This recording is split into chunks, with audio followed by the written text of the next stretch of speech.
Di video kali ini gue akan bahas tentang bagaimana sih sebenarnya anak teologi itu apakah mempunyai sebuah keresahan tertentu yang jarang terlihat di halayak ramai. Video kali ini gue akan menceritakan berbagai mungkin hal-hal keresahan yang pasti dirasakan para teman-teman teologi, mahasiswa teologi di awal-awal semester mungkin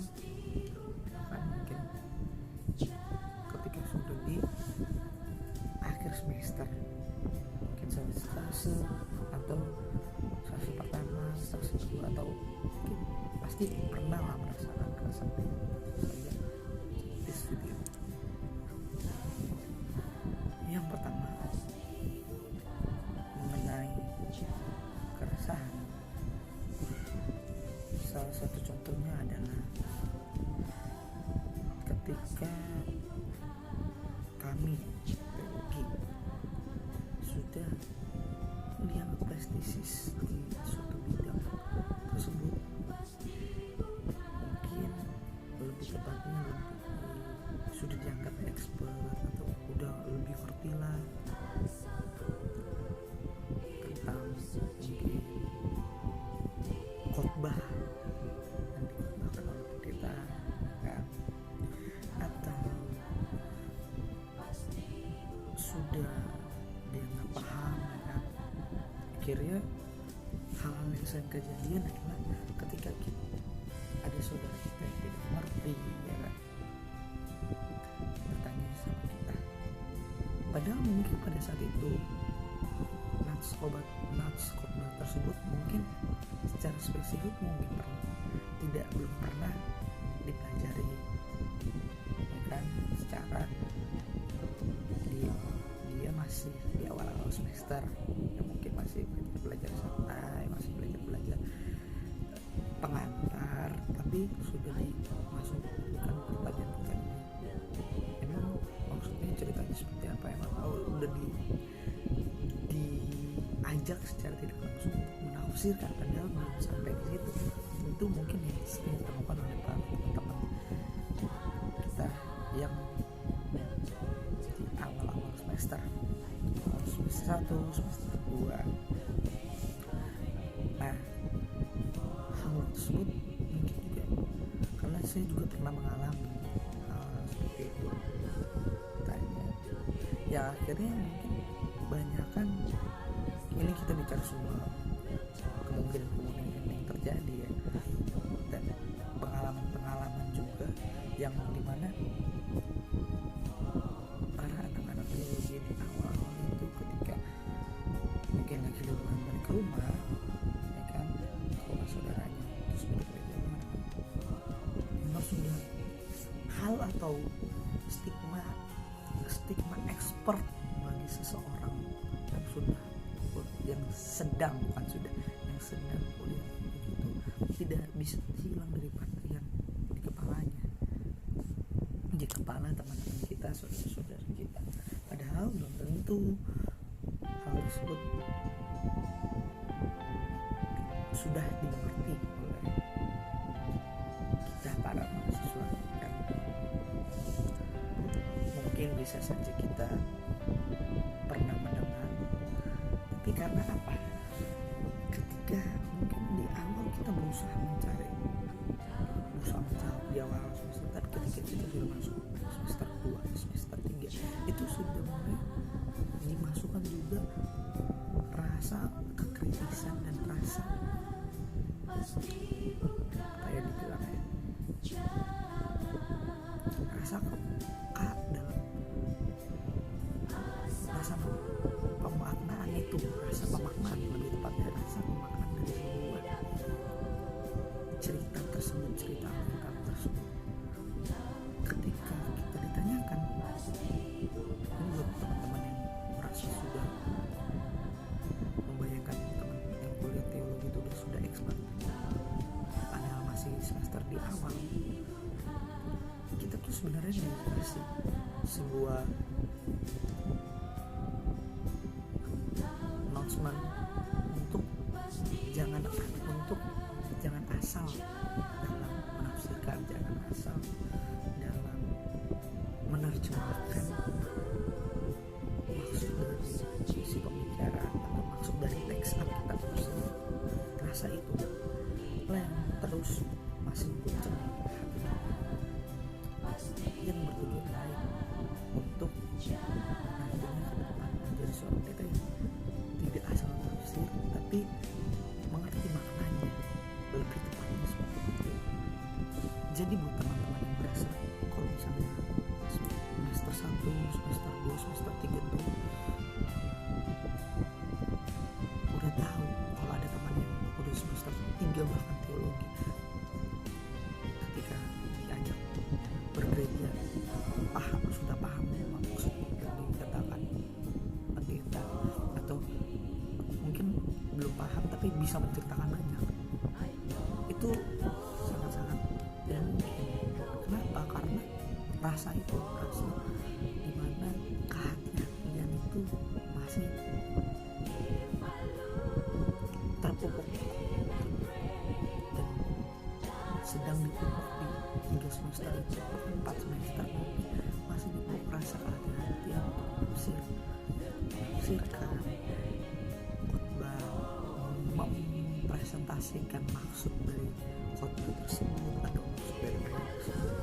Rasa tersebut masih dipupuk atau masih diproses. Tersebut yang menyebabkan gak semua dari kita tuh anak teologi yang dari awal-awal tuh udah paham. Enggak. Jadi buat orang-orang, apalagi kan kebiasaannya penerimaan mahasiswa baru tuh kan di Agustus September antara itu menyebabkan jangka waktunya hanya beberapa bulan, dan di Desember libur, yang otomatis Desember dimana bulan Natal yang full ke gereja dan juga bertemu dengan teman-teman, akhirnya disitu loh kesempatan. Padahal baru belajar berapa bulan, disitu kesempatan untuk tes. Enggak, kita dalam sebenarnya rasa itu membuat kita maju, tak?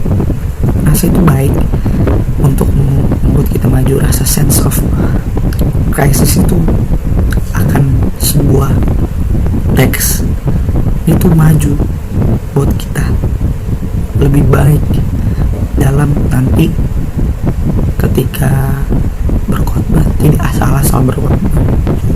Jadi ketika kalian bertanya hal-hal yang kalian tidak mengerti atau sekadar untuk menguji kami, sebenarnya satu mungkin bukan karena kami bukan tidak mau menjawab, tapi takut salah menginterpretasikannya, salah untuk mengatakannya, jadinya kalian nanti salah dalam memahaminya. Itu yang parah nanti. Nah, jadi hal yang kami lakukan pasti anak-anak teologi juga di awal harus lebih banyak untuk mendengar, lebih banyak untuk diam, mencatat, mendengar, memahami. Itu pasti banyak kan teman-teman teologi semester 1, 2 dan mungkin 3 juga, dan 3 pasti melakukan itu, karena dasarnya ya kita mau menggali lebih lagi. Jadi biar ketika ditanya, karena kita juga sadar ya, buat teman-teman semua, kita juga sadar bahwa ketika nanti berkumpul dengan teman-teman, saudara-saudara, pasti kita ada ditanya-tanya, pasti kita ada disinggung-singgung, ya kan, untuk teologi gini gitu. Itu kita sadari, makanya hal itulah yang membuat kami itu untuk step by step. Jadi jangan harapkan bahwa kami itu sudah paham tentang Alkitab itu atau sejarah Alkitab, sejarah dari cerita Alkitab itu pada semester awal ini. tapi kita terus mencoba. Nah, lanjut lagi, kesulitan selanjutnya, keresahan selanjutnya yang dirasakan oleh kami mahasiswa teologi semester 1, 2, dan 3 dan juga mungkin 4 adalah pola pikir, mindset ketika mendengar suatu khotbah. Sering sekali, contoh saya pasti ada yang kontradiksi ketika menceritakan atau mendengar dari pendeta ketika berkhotbah. Jadi ketika khotbah, ternyata berketepatan nats tersebut telah dipelajari, kan? Walaupun belum, kembali seperti yang saya bilang sebelumnya, belum terlalu dalam, tapi sudah sedikit disinggung. Lalu karena belum semua full dipelajari, jadi ada sedikit manusiawi banget sih kontradiksi. Kenapa ya kayak gini, bukannya seperti ini, bukannya, padahal itu memang belum lengkap saja materi tentang nats tersebut dipelajari di kuliah. Tapi hal itu sebenarnya menjadi, buat teman-teman yang tidak tahu dan bukan kuliah teologi, itu adalah kesulitan kami gitu loh. Secara tidak langsung, kalian bayangin di sebuah gereja yang niatnya baik untuk beribadah dan kalian anggap benar-benar sangat suci, ya kan, pertemuan yang holistik bahkan, tapi hal itu terjadi, hal dimana adu argumen tapi nggak bisa dalam langsung bercakap-cakap, tapi dalam pikiran, dalam hati. Nah, mungkin dari sebagian teman-teman anak teologi semester awal yang belum nyampe konsep-konsep yang lebih dalam lagi, pasti pernah merasakan hal itu. Ya, niatnya buat mendapat berkat, ya kan, mau mendengarkan khotbah dengan hikmat dan khusyuk, tapi ya gak bisa dihalangin juga untuk kita berpikir, ya kan. Akhirnya kita kok gitu sih, kok gini sih, kok gitu sih, ya kan, kok si toko ini seperti ini ya, padahal kemarin dia berbuat ini kan mungkin karena ini. Itu contohnya, mungkin kayak pada saat dosen menceritakan ini, karena dalam silabus materi seperti ini baru misalnya dibagi, misal satu toko lengkapnya itu A sampai E, tapi karena di silabus yang masih dipelajari untuk semester itu masih A sampai C, untuk mendapatkan DE, materi yang DE nya itu di semester selanjutnya, akhirnya masih dalam pemikiran kenapa kayak gini aturannya. Karena mahasiswa bebas berpikir, akhirnya pikirannya kayak kenapa bisa DE nya seperti itu ketika diterangkan pendeta, ya kan aturan seperti agak beranggapan seperti itu. Nah, itu mungkin salah satu juga keresahan kami anak-anak teologi, mungkin teman-teman tidak tahu. Jadi jangan berpikiran kalau misalnya kami itu udah paham, belum tentu gitu loh, belum tentu. Dan paham yang kami maksud itu, khususnya saya paham itu adalah ketika sudah lengkap.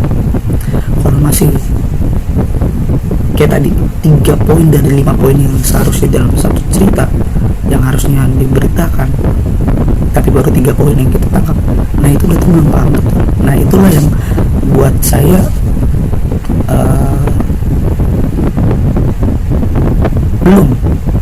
belum pasti mahasiswa teologi itu, apalagi di semester 1, 2, 3 bahkan 4 itu paham tentang hal-hal tersebut. Nah, hal inilah yang menjadi sebuah hal yang sering menjadi keresahan bagi kami anak teologi.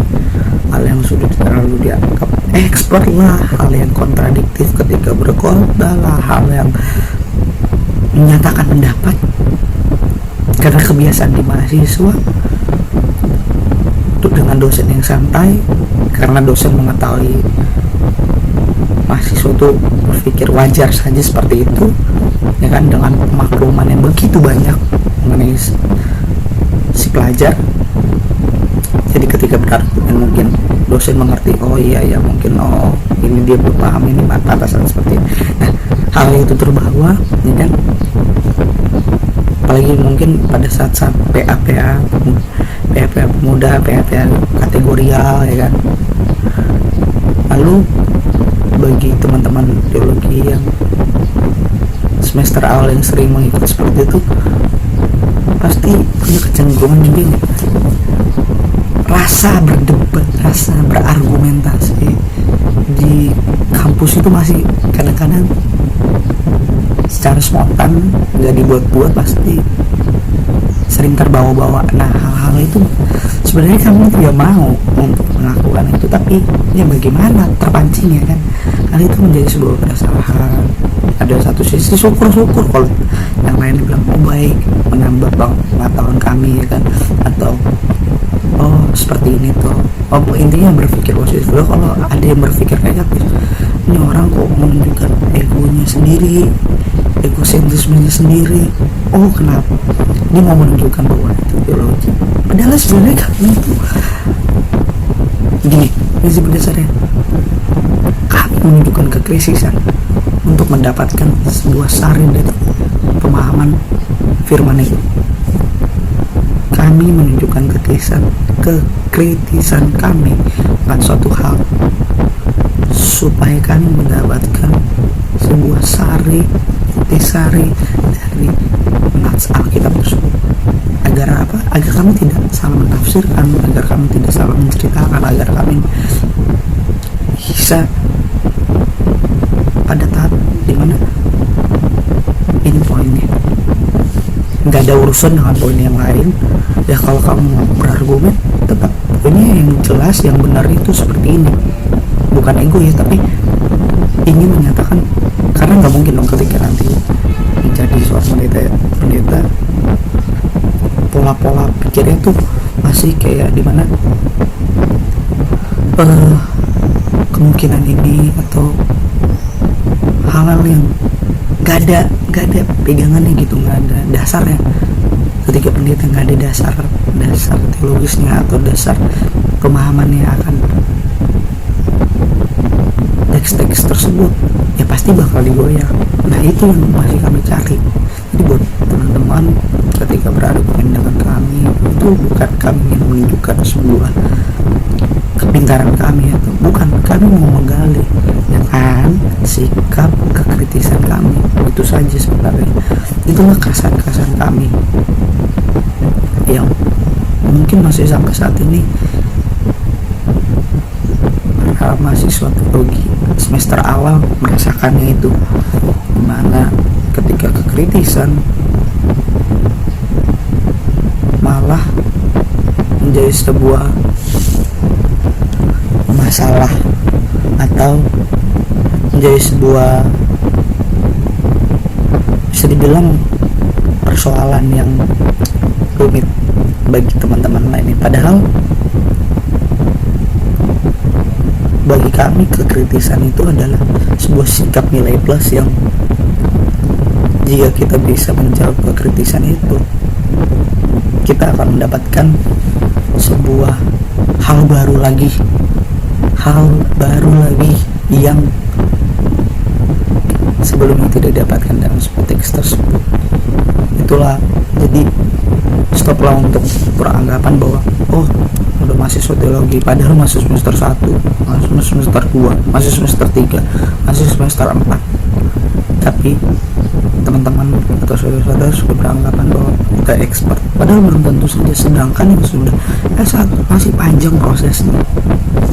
Penyadaran seperti itulah yang harus kita tekankan, gitu loh. Jangan beranggapan sudah kalau udah kuliah teologi sudah expert. Memang kita mempelajari, tapi belum tentu semuanya sudah kita pelajari. Hal yang terjadi seperti yang tadi saya bilang, ketika si dosen ini berkata seperti ini, karena ingat, nggak semua pendeta di gereja tuh menyampaikan semuanya secara frontal. Kalau disampaikan mungkin iman kita menjadi goyah gitu loh, karena kita nggak yakin, jadi nah gitu. Hal yang kayak gitu juga pendeta mencegahnya. Nah tapi berkebalikan dengan mahasiswa teologi, semuanya dibuka turut masalah kamu menerima atau enggak, tapi emang seperti itu, patutnya seperti itu. Dan mahasiswa untuk belajar ya harus mendapatkan semuanya gitu, nggak bisa ditutup-tutupi. Nah itu perbedaan yang terlihat jelas, dimana satu sisi si mahasiswa dibuka selebar-lebar suatu konteks tersebut. Misal dalam satu cerita si dosen di kampus menceritakan itu kenapa seperti itu, kenapa ini dibuka semua opsinya. Sedangkan kalau di gereja konteksnya dalam waktu banyak, hanya mungkin 45 menit 30 menit, tidak mungkin bisa diceritakan semuanya gitu loh. Tidak mungkin, karena anggapannya adalah tema dari gereja tersebut, tema dari khotbah tersebut yang ingin dijelaskan gitu loh.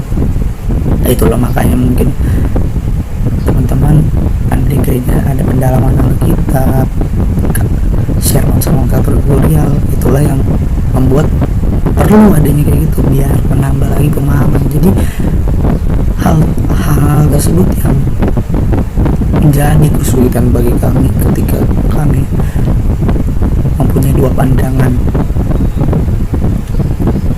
tentang sebuah teologis. Walaupun dua pandangan itu tidak salah, malahan dua pandangan itu mendukung kami untuk lebih lagi menggali lagi, mengkritisi lagi, sehingga mendapatkan kuncinya itu sari-sari dari teks tersebut, apa sebenarnya yang disampaikan kepada para pembaca itu sebenarnya. So